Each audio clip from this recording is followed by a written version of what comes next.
LiveHipHopDaily.tv. What's up, everybody? We back. Cash Color Campus Podcast, a higher level of conversation. I got my man Joshua Brown in the building. Josh, what's good, man? Hey, what's going on? All right, man. So I brought you on because I know you have a dope clothing brand coming out. You also have a lot of other things that you do. So I was like, let's introduce the crowd to some other stuff. You know what I mean? We don't always just talk cannabis. So talk to me about the line. Talk to me about the Big October. Like, what is the concept behind the Big October? First, basically, I wanted to create a brand that was memorable and something that I feel like was going to become really big. Mm-hmm. And, I wanted to also represent who I was as a person. And me, I was born, obviously, during the month of October. And this was 2010, back when I created the brand. And I felt like, okay, I'm born in October, October, I think it's going to be a big month one day. Like, I don't know. Maybe I can make it something big. And, here we are 6 years later, you have the red October, Woctober, all these Octobers. A3C is in October. Yep. Did I do that?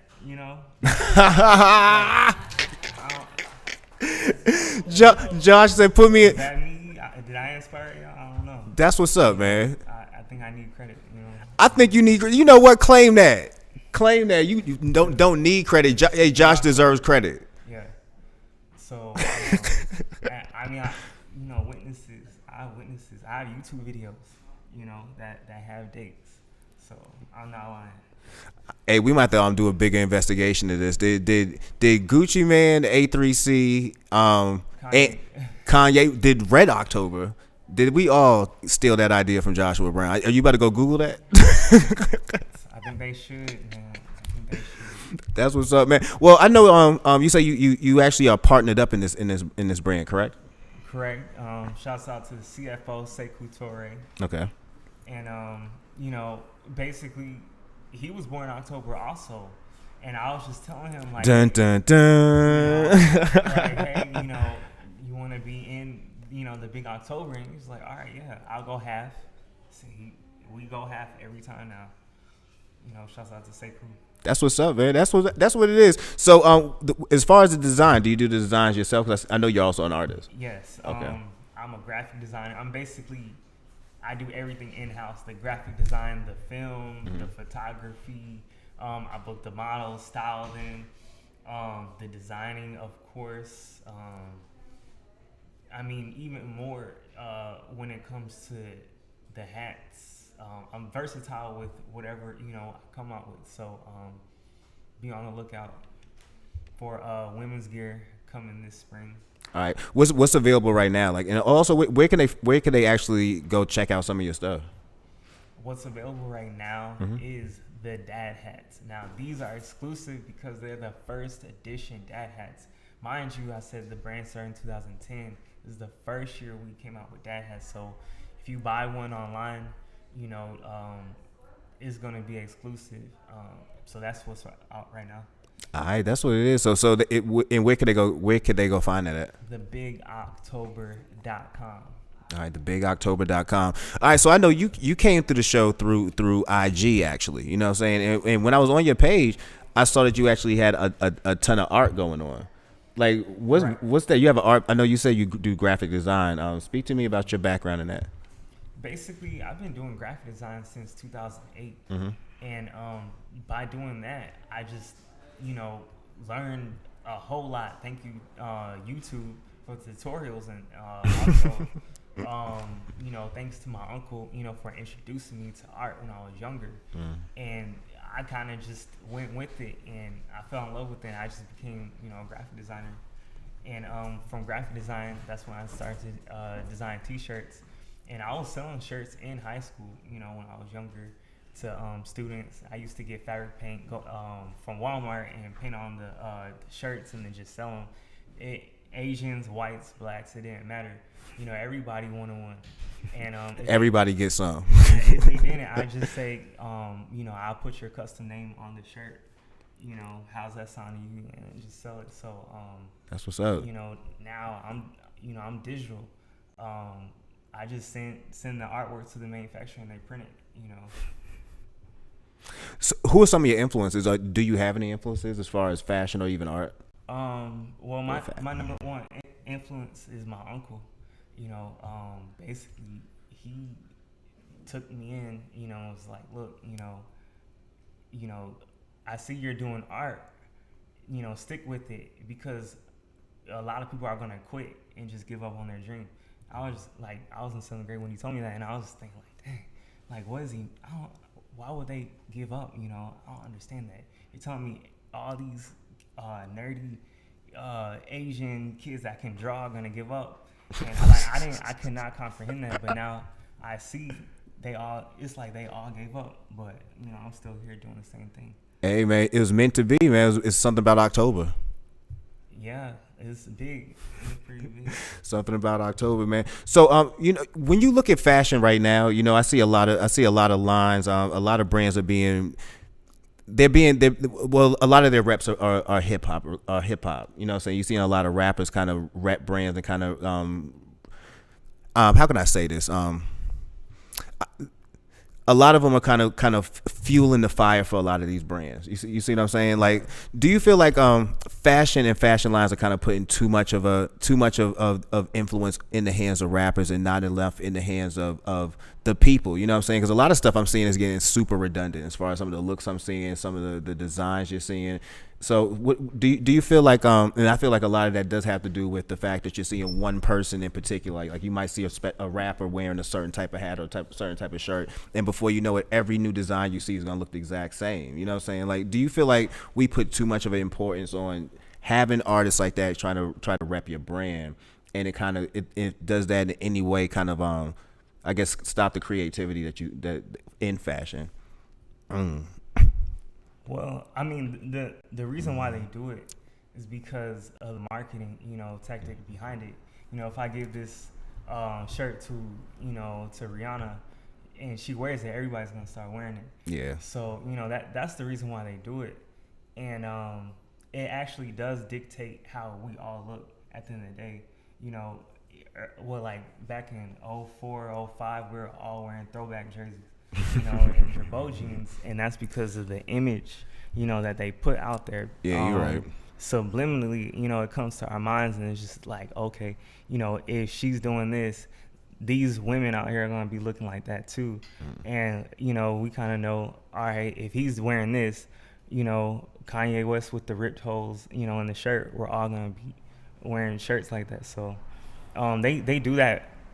I think that's a smart tactic, but at the same time, I feel like not all brands will do that. Some brands like Adidas Originals, they'll go, to like East Atlanta and actually get influence, from East Atlanta. Yeah. And yeah, it's real. And like hashtag submissions for Adidas Originals, they allow people to put their street style photos up, and they do bring in people from I want to say like the streets, from the streets of fashion, and they allow them to become corporate. Some brands do, some brands don't. That's what it is. Well, Atlanta has a really vibrant art scene. You know what I'm saying? Definitely when it comes to the clothing and when it comes to the, just visual arts, when it comes to photos, all that. Does any of that influence what you do? Right now, I mean, not the designs or anything like that, but the operation. Like, okay, back in like 2010, I was really like studying how Chilio was moving, throughout the city, and I was just thinking like, okay, his stuff's in this store. So if Chilio's from Atlanta and his stuff's in this store, I wonder what he did, to get shirts in the store. So I kind of just thought, I was just thinking like, okay, well, let me tweet him or whatever. And he kind of just told me like, hey, just go speak to the store manager and give him a line sheet. And then, I went to the store manager, talked to him, and he ended up putting the clothes in his store up at Perimeter Mall. The store was called Attach back in 2010. And yeah, man, like Atlanta definitely, they haven't influenced me design wise, but the hustle and the tactics that everyone uses, to succeed as an entrepreneur, they really have taught me that. That's what's up, man. Chilio, a legend, man. He's a legend out here. So I went to college in Chilio at Norfolk State University, NSU. Say word. Yeah. I ain't know. Yeah, shouts out to Chilio. You never told me that. I went to Norfolk State also with Chilio. I know who he is. I was like, oh shit. When I was like, oh shit. You know what I mean? Hey, it's a small world out here. Herb know everybody, man. So how do you feel like some of the where do you see fashion trending in this year and going into maybe even next year? Like, where do you see some trends jumping off, or what do you see trending? Right now, basically, I want to say something new. Spray paint. You see spray paint coming? Ooh, yeah, spray paint. But more like airbrush designs. Yeah, the throwback 90s. I was gonna airbrush. say that's going back. Like, I remember back in the day, I had my my homeboy Marcus at the time. He called himself being able to spray, spray paint. I was like, yo, I want you to put the Orlando Magics, the Boston Celtics, I want the Bulls, I want all these logos on my jeans I had got. He's supposed to tag it up. Why this dude not know what he's doing?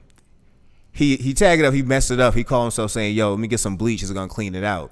So I'm like, all right, cool. Next thing you know, you got the jeans ripped up and soaked out, spotted all up. Matter of fact, it was another fashion statement. I didn't know at the time. I should have kept them. You know what I'm saying? I tossed them, had to. So you see the paint coming back. Yeah, Off-White actually just they saw it, so they already started. So that's Off-White is massive. Like, I'm Yeah. just now catching up to what with the Virgil Abloh. Yeah. What he's doing over there. He's gonna be at with the Roots Fest this year. right. Yeah, he major brand. So Yeah. you say they starting it off already? Well, I mean, you could easily see that people in the streets were already, doing it, and then they're like, oh, okay. They kind of just took that and brought it, and once Off-White starts to market it more, I feel like a lot of brands are gonna jack it, and take it like how when Ben Trill and Pyrex and all the brands came out. They did the same thing. Hood by Air, it all Hood by the Air, same. yeah. Mm-hmm. And then A$AP Rocky got mad and it was like, I started this, and they just jack each other. They're having a fashion war.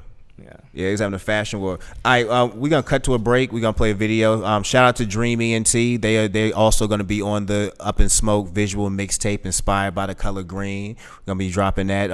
It's called Back Pockets. Check this video out, because when you hear the title, and this is how I feel, because I literally had to go through submissions to see this. So there was a ton we had to throw out. When I heard the name, I thought this was gonna be typical throw money in the air type video. So I was like, I'm not sure if this is gonna make the cut. But you're gonna check it out. It's cool. I like the way the director went about, saying as far as filming the video. I like the edit. It's a cool song too. So check out Back Pockets. They're gonna be on the mix as well. So check them out. Cash Color Canvas, a high level of conversation. We're gonna be right back with Joshua Brown. Shout out to Uncle Dudes. Shout out to Bake Nation. All right, what's up? We back. It's Cash Color Canvas podcast, a higher level of conversation on live hiphopdaily.tv. With my man Joshua Brown here with the Big October. Hey, so we off air. We were talking briefly about his marketing or the marketing strategy for the brand and some of the things that they're using, especially social media. Like you were praising Snapchat. Like, why do you feel Snapchat is the go-to app? I guess. Please explain. Basically, for my generation, it works. Like I can't use Twitter right now. Back in 2012, Twitter worked, but I mean that's like that's a different generation. The new generation is using Snapchat right now, and I see it because I get more replies and responses on Snapchat than I do on Twitter, and I get views, I get sales. I get more sales on Snapchat than I do on Twitter. So when you use well, go ahead. You can't really say that because the reason why you get people on Snapchat because it's live. But say I don't see your Snapchat. I was just saying that. On Twitter, there's a link where I could click. Snapchat has no link where you can bounce me to wherever you're selling. They don't, not yet. Right. I mean, what I'm saying is Twitter, their platform is way better. Like, Twitter is official when it comes to the platform. Like, it's official. Yeah. But what I'm saying is, it's not popular. It's like fashion. Like, we're not wearing Jabos. Twitter's Jabos with the straps. But Snapchat. But you know what? If you made a dope song, if you made a dope whatever you're into, and had Jabos on, Jabos would be popping. Don't make Jabos popping no more, bro. Nah, don't bring that back. Don't bring that back. I mean, when Yo Gotti better than Levi's. When Yo Gotti did, down in the DM, what did he say? He didn't say Twitter. He did. He said Snapchat. He did. He said Snapchat me. What he said? He said Snapchat me them goodies. He didn't say DM. He didn't say. Yeah, it's popularity. It's just. That's crazy. So, or he didn't say Facebook. Facebook me that. Facebook is like. Because when you think Facebook, you think family and shit. Like, I wish you would. Right, but I'm saying it's just popularity. They're beating them because you have my mom's on there now. You have 50-year-olds on there now. 80, my grandpa. So it's like you make sure you don't motherfucking post on Facebook because the family's there. You go post on Snapchat. That's why Snapchat is popular, more popular. It's just I mean, the youth. I guess how about this? The way I'm looking at it is my target market is from 15 to like 30, and I feel like the youth, is on Snapchat. I'm not really looking for 60 million people. Yeah. I only need about 10% of them. Hey, I remember when MySpace was jumping. You know what I'm saying? Like legitimately, I wish man, I was the king of MySpace when it came to promotion. I don't know how we used to do it back then. Like, it seems to me so slow when you look at stuff, how as far as information comes through right now. You be on MySpace, and I was just saying that even offline. Back then, even going up until 2010, like we mentioned with Twitter was so new, 2010 through 2012. It was so new that you could literally say if you was a rapper or you was a writer or something like that, or a publicist, you could literally at somebody on Twitter. Go to their bio, send the email, and they would literally post that joint. They would post that joint that night. You know what I'm saying? Like, you would see that consistently happen. Nowadays, I think, and it's really because of so many apps. You know what I'm saying? You got, Snapchat, your Facebook, your Twitter, your Instagram. It takes you forever to get in contact with somebody. That's weird. You know what I'm saying? As much now we have more contact. Like, I can see what you're doing. You put your location on.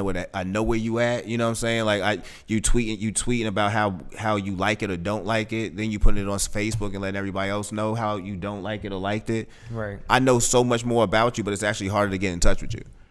It's weird. I just dropped a deep bomb. To be honest with y'all. Think about that.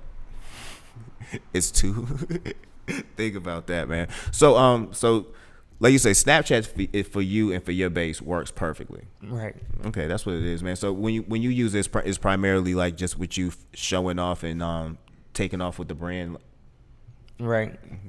Yeah. I just snap, whatever just came out and new releases, maybe some behind the scenes of a photo shoot. Grassroots it. But yeah, basically, yeah. That's what it is. So what's coming up next? We're about to release that spring women's collection. shouts out to my cousins, that's helping me with that for the women's collection. But like that's exclusive, I was doing unisex, for a minute, but I'm just like, all right, let's just actually push, to the women's. Let's do something for the ladies. Yeah. Got it, man. So that's the spring line. Are y'all gonna be at South by Southwest by any chance? You gonna be promoting down there? Well, I did South by Southwest before. I had a booth there. It wasn't really worth it. I feel like South by Southwest is good if you're in music. Like if you rap or sing, go ahead. But fashion wise, I didn't really see anything. Bro, you need to hit some of these rappers up here in Atlanta with some shirts. You know what I'm saying? Get them to wear them joints when they. Yeah, I did. What's his name? The guy from Block and Roll. One of the guys from Block and Roll. I had him wear a shirt that year. Yeah. Oh, Jay Rich, ENT from Block and Roll. He did South by Southwest for us. That's what's up. Actually, Chilio was like, he wore like he was like in the same group, because Jay Rich came to me and he was just like, hey, I'm going to South by Southwest. I got Chilio, I got this and this and this with me. You trying to get in on it? I was like, all right, cool. Yeah, that was a cool experience. That's what it is, man. All right, for everybody who's watching, where could they find the clothes at? Where could they get some more information about you at? Basically, go to thebigoctober.com. You can find the hat I have on and the shirt I have on at that website. And follow us on Snapchat and Instagram at thebigoctober. And that's it. Hopefully, I'm going to go get me a shirt one day, man. Thought you was going to bring me by one. I'm playing with you, though. Hey, stay woke. Well, I appreciate your time, man. That's it for everybody. You know what it is, Cash Color Canvas, a higher level of conversation. Next week, we're going to have my man Willie Joe in the seat. We're going to be talking about that Bay Area music. I know he's going to talk about his new music. I'm pretty sure Willie's going to be at South by Southwest, but we're going to crunch it all in. So check us out next week, Tuesdays always, 9 p.m. always, livehipHopdaily.tv always, Cash Color Canvas podcast. Thank you again, Josh, for coming through, man. Appreciate you. Thank you again, man. So shout us out, shout out and check us out next week. Cash Color Canvas, higher conversation to learn. Look at me. Cut.